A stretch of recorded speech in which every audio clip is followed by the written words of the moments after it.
Topic का नाम है ट्रेड पॉलिसी, जिसे बोलते हैं क्या, ट्रेड पॉलिसी, जिसमें हुआ था इंपोर्ट सब्स्टिट्यूशन, है ना। सब्स्टिट्यूशन का मतलब कोई बता सकता है क्या होता है?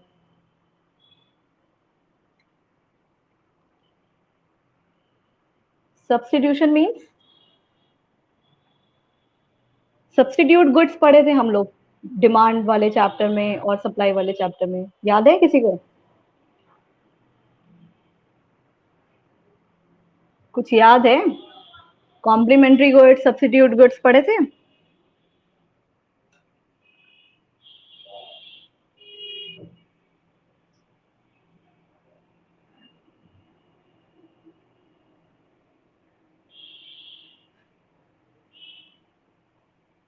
कुछ नहीं याद है?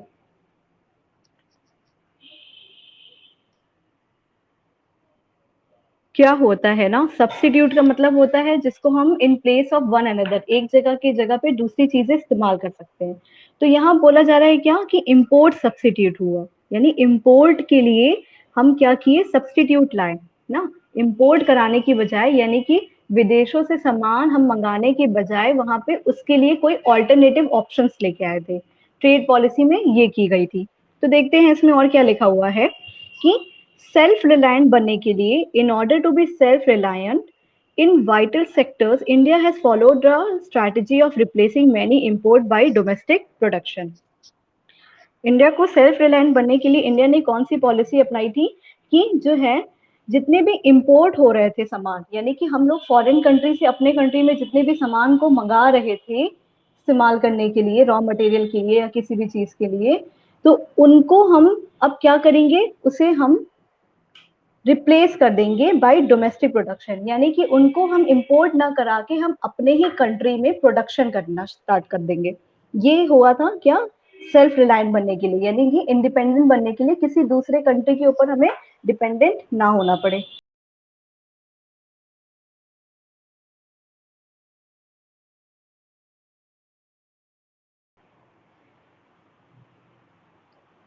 किसी दूसरे कंट्री के ऊपर हमें डिपेंडेंट ना होना पड़े, डोमेस्टिक प्रोडक्शन करे, इसके लिए ऐसा किया गया था। फिर आगे बोल रहा है, in the first 7 plane plans, sorry, पहले जो 7वां प्लान बना था, फर्स्ट 7 प्लान बना था, trade what characterise as an inward looking trade strategy, technically this strategy is called import substitution. जो पहला 7 5 ईयर प्लान बना था, यानी 5 ईयर प्लान जो बनाया गया था, उसमें जो फर्स्ट 5 ईयर प्लान में 7 तक 5 ईयर प्लान बना था, उसमें जो है ट्रेड को बहुत ही क्या किया गया था, इंपॉर्टेंस दिया गया था और इंपोर्ट सब्स्टिट्यूशन का फॉर्मेट लाया गया था। यानी कि उस टाइम पे ये डिसाइड किया गया था कि हम अपने इंपोर्ट को सब्स्टिट्यूट करेंगे, यानी हम अपने कंट्री में इंपोर्ट को कम करेंगे। इंपोर्ट करने का मतलब तो क्लियर है ना, कि क्या होता है जब हम अपने कंट्री में किसी फॉरेन कंट्री से सामान खरीद के लेके आते हैं, तो वो क्या होता है, इंपोर्ट करना होता है। इससे क्या होता है कि हम लोगों को पे करना पड़ता है, यानी कि हमें ज्यादा पैसा देना पड़ता है विदेशों से सामान को खरीदने के लिए।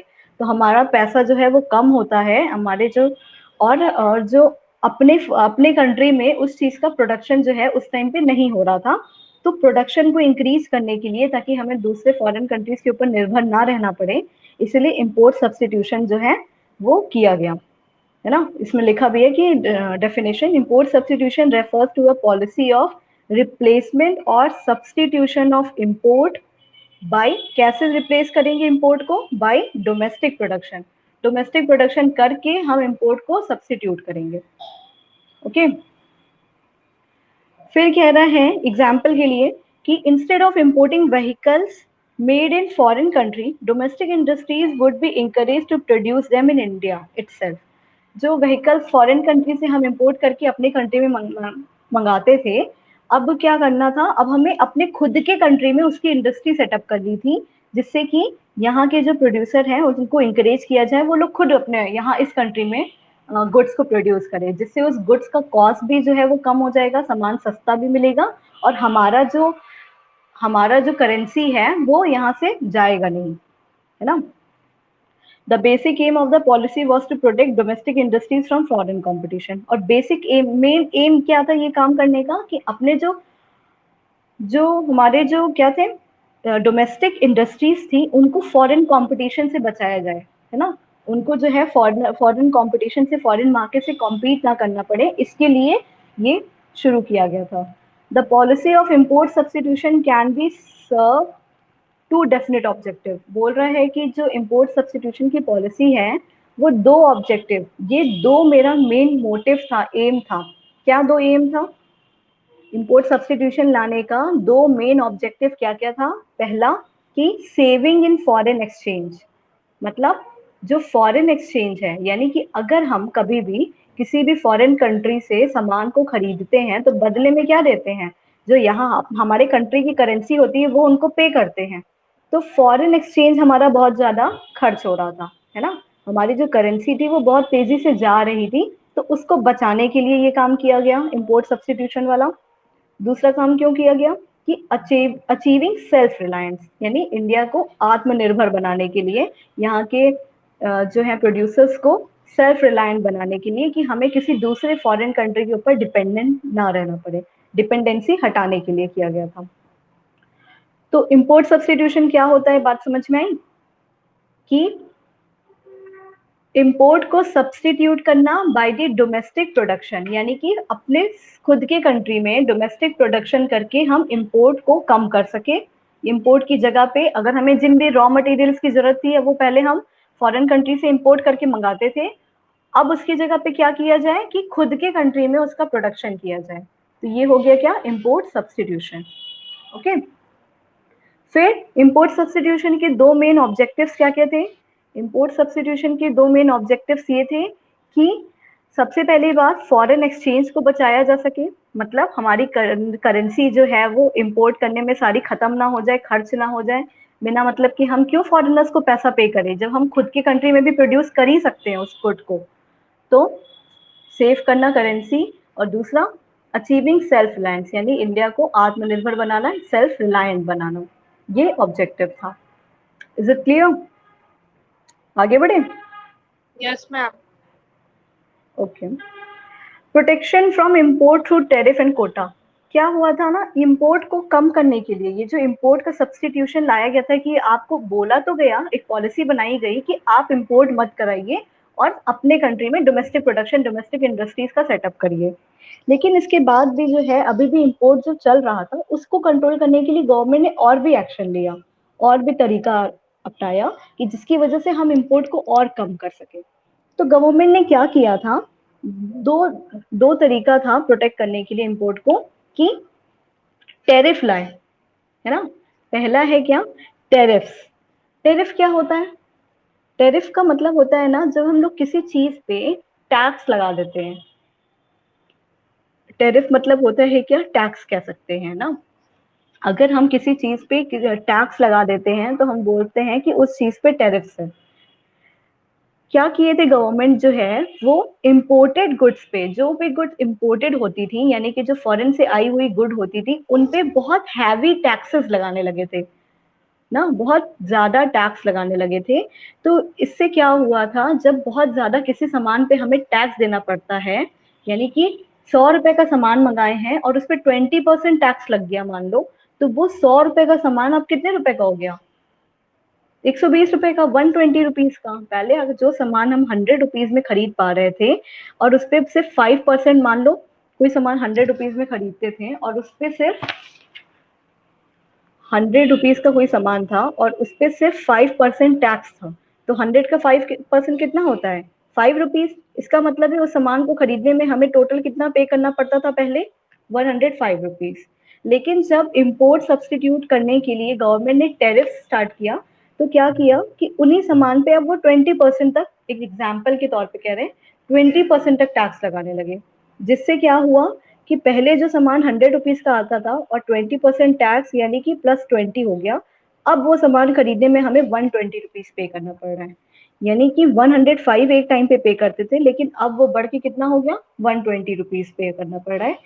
तो जब किसी प्रोड्यूसर को कोई भी रॉ मटेरियल मंगाना के लिए, कोई भी चीज करने के लिए इंपोर्ट में इतना हैवी टैक्स देना पड़ रहा था, तो वो क्या सोचेगा कि ये इतना लंबा टैक्स ना दे कि हम क्यों ना अपना खुद से प्रोडक्शन किए करें डोमेस्टिक कंट्री में, ठीक है। इसीलिए इंपोर्ट को एक्सपेंसिव कर दिया गया था। तो basic aim of imposing heavy duty on imported goods was to make them expensive and discourage their use, उनके इस्तेमाल को कम करने के लिए और इम्पोर्ट को कम करने के लिए ये काम किया गया था by the government. Is it clear? Next है कोटाज। और क्या किया था गवर्नमेंट ने, यहाँ लिखा है ना 2 वेज किए थे। तो एक तो टैरिफ लगा दिया था, यानी हैवी टैक्सेस लगा दिए थे इंपोर्टेड गुड्स पे। दूसरा काम क्या कर दिया था, कोटा लगा दिया था, यानी लिमिट लगा दी गई थी। कोटा मतलब क्या होता है, फिक्स करना मैक्सिमम लिमिट, किसी चीज की मैक्सिमम लिमिट फिक्स करना, ये होता है क्या, कोटा। तो गवर्नमेंट ने क्या किया था, जो इम्पोर्ट्स थे उनके ऊपर एक लिमिट लगा दी गई। जैसे पहले हमें अलाउ था कि हम जो है कितने भी प्रोडक्ट्स जो है इंपोर्ट करा सकते हैं ना। इंपोर्ट कराने के लिए मान लेते हैं कि हम हर बार जो है कभी 100 यूनिट्स, है ना, कभी 150 यूनिट्स ऐसे इंपोर्ट किया करते थे अपने कंट्री में। लेकिन गवर्नमेंट ने एक कोटा लगा दिया, बोल दिया कि आपको इस पर्टिकुलर चीज का 50 यूनिट से ज्यादा, 50 यूनिट जो है वो कोटा लिमिट लगा दी गई है, इससे ज्यादा आप इंपोर्ट नहीं करा सकते हैं एक साल में या एक बार में, ऐसा लिमिट लगा दिया गया था। ठीक है, तो इस लिमिट लगाने का ये मतलब था कि जो यहाँ के डोमेस्टिक प्रोड्यूसर थे, अगर हमें जितना सामान चाहिए, पहले तो हमें 100 यूनिट की जरूरत पड़ रही थी, लेकिन अब हम सिर्फ 50 ही यूनिट इंपोर्ट कर पा रहे थे, तो बाकी का 50 कवर करने के लिए हमें अपने डोमेस्टिक प्रोड्यूसर के पास ही जाना पड़ेगा कि हमें और सामान चाहिए, अब कहाँ से मिलेगा, तो हम अपने डोमेस्टिक प्रोड्यूसर के पास ही जाएंगे। तो इसलिए क्या था कि गवर्नमेंट ने जो थी कोटा लिमिट लगा दी गई थी, यानी कि fixing the maximum limit on the import of commodity bye domestic producer.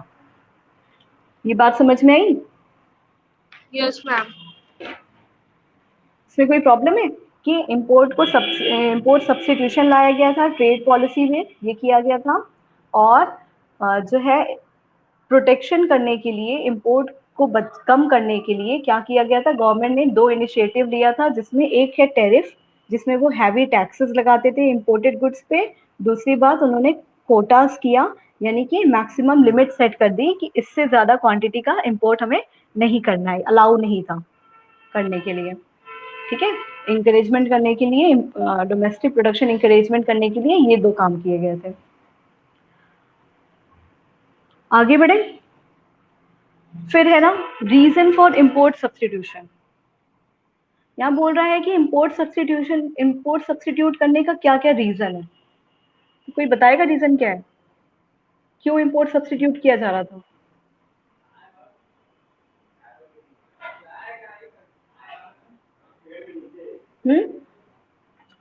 Ma'am industry की डेवलपमेंट के लिए।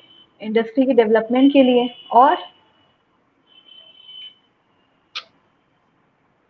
इंपोर्ट सब्स्टिट्यूट क्यों किया जा रहा था, एक तो इंडस्ट्री डेवलपमेंट हो गई, दूसरी चीज मैम इकोनॉमिक्स को भी डेवलप करने के लिए। तो इंडस्ट्री डेवलप होगी तो इकोनॉमी भी डेवलप होगी, सेम चीज है, यस कह मैम। सकते हैं, है ना।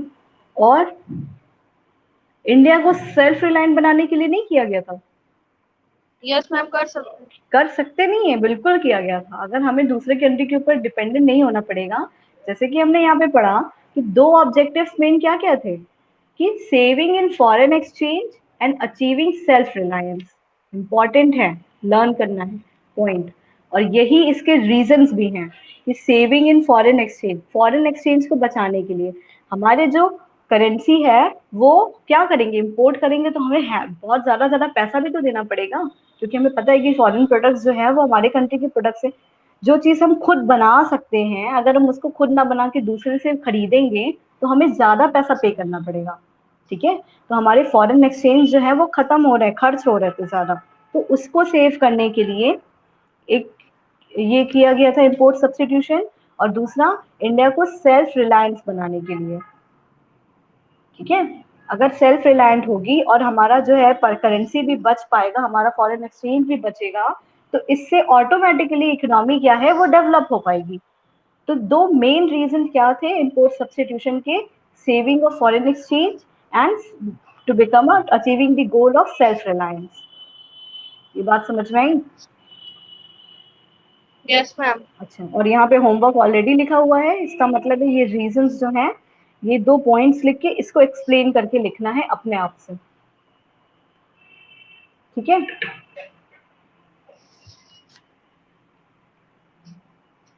Is it okay? Yes ma'am. ठीक है, ये होमवर्क मार्क कर लो क्योंकि ये लिखना है सबको अपने आप से। और कल हमने जो है वो ट्रेड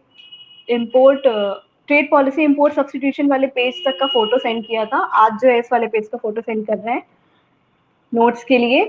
उसके बाद ये वाला टॉपिक, पर्टिकुलर टॉपिक जो है, इसको खुद से लिखना, फिर ये चैप्टर हमारा कंप्लीट हो गया। बुक से चैप्टर सबको पढ़ना है खुद से। उसके बाद इस चैप्टर में जब ये देखेंगे, लास्ट में क्रिटिकल अप्रेजल लिखा होगा, जैसे हम लोग पिछले वाले चैप्टर में किए थे क्रिटिकल अप्रेजल, है ना?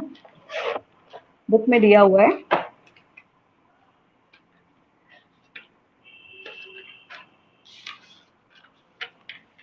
ये critical appraisal of industrial development, है ना? ये दिया हुआ है क्रिटिकल अप्रेजल। इसका मतलब ये पूरे चैप्टर की एक समरी है, एक ग्लांस करना है, इसको एक बार पढ़ना है, सिर्फ रीड करना है ध्यान से। इससे हमें जो चीज़ें डाउट हैं या कहीं कोई चीज़ छूट गई हैं तो वो सारी चीज़ें कवर हो जाएंगी। तो इसको अपने अपने बुक से जो है सब लोग पढ़ेंगे खुद से, critical appraisal of industrial development, ठीक है? और reason for import substitution you have to write by your own, this is your homework. And copy complete करो नोटबुक, मैक्रो की भी और इंडियन इकोनॉमी की भी। और सैटरडे कल कॉपी करेक्शन होगी, तो अगर पॉसिबल होगा तो लेके आइएगा कॉपी। वॉइस क्लियर नहीं आ रही है, सबको क्लियर नहीं आ रही है? मैम आ रही है। आ रही है? फिर आदित्य, तुम्हारे नेटवर्क नहीं सही होगा, एक को नहीं आ रही है तो। कॉपी कंप्लीट करने के लिए कह रहे हैं, पॉसिबल होगा तो कल कॉपी लेके आइएगा, macro economics and Indian economy दोनों की, ठीक है? और होमवर्क करना है रीजन फॉर इम्पोर्ट सब्सटीट्यूशन। और कुछ कोई डाउट है इस चैप्टर में?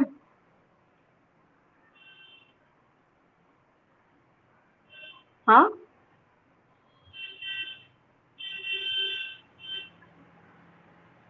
फिर से बोलो प्रिया।